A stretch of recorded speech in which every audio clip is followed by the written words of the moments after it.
জনে চুক্তি করেছে ইহঁতৰ দায়িত্ব চুক্তি ৰূপায়ণ কৰাটো দায়িত্ব নাই মানে আমাৰতো বিটিসি চুক্তিকাৰী হিচাপে আমি বিটিসি চুক্তিত কি আছে কি নাই এইটো ৰূপায়ণ কৰিম আমি আপুনি উপস্থিত আছিল স্যার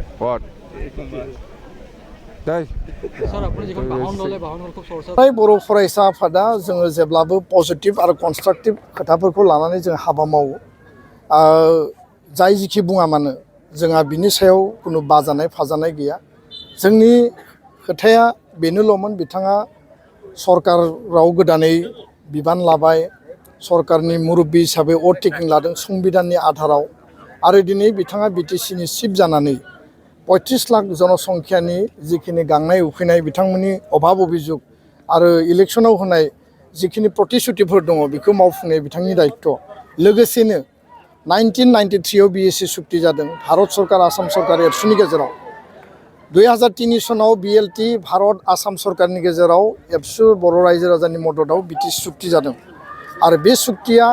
माखासे दफा आद्रा थादों जेरै 95 भिलेजखौ सोनांगौमोन लैंड पलिसि मोनसे लाबोनांगौमोन आरो माखासे जिफोर खामानि मावबावनांगौ दङमोन बियो आद्रा थादों किन्तु बिथाङा 17 बोसोर सम मोन्दोंमोन खामानि मावनो थाखाय माखासेखौ बिथाङा मावजोबनो हादों आरो माखासे आद्रा थादों 2020 नि चुक्तिनि उनाव 5 बोसोराव माखासे खामानिया प्रमद बर'आ मावबाय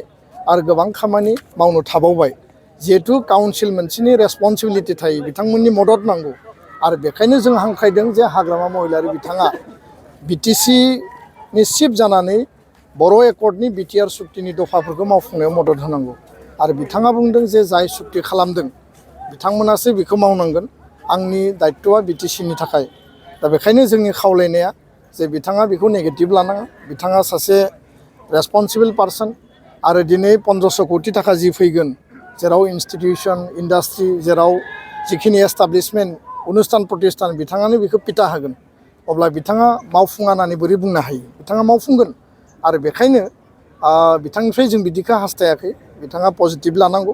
आरो जों बिथांखौ लोगो हमगोन होननानै बुंदों सम आरो सुबिदा नायनानै बिथांजों सावरायगोन आरो जों खावलायगोन जे सासे गार्जेन सरकारनि मुरब्बिया सरकारनि मुरब्बिनि रेसपन्सिबिलिटिखौ लानांगौ आरो एकर्डआ भारत सरकार आसाम सरकार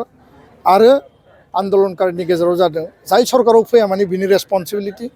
आरो 1985 आव आसु आसाम गणसंग्राम परिषदआ खालामनाय आसाम एकर्डखौ दिनै 40 बोसोरनि उनाव बिप्लब शर्मा आयगनि जि रिकमेन्डेसन दानि एनडिए आरो बिजेपि सरकारा बेखौ मावफुंनायनि थाखाय खामानि मावगासिनो दङ आरो बिथांमोना मावदोंबा हाग्रामा महिलारिया मावनो हायै जेबो बाथ्रा गैया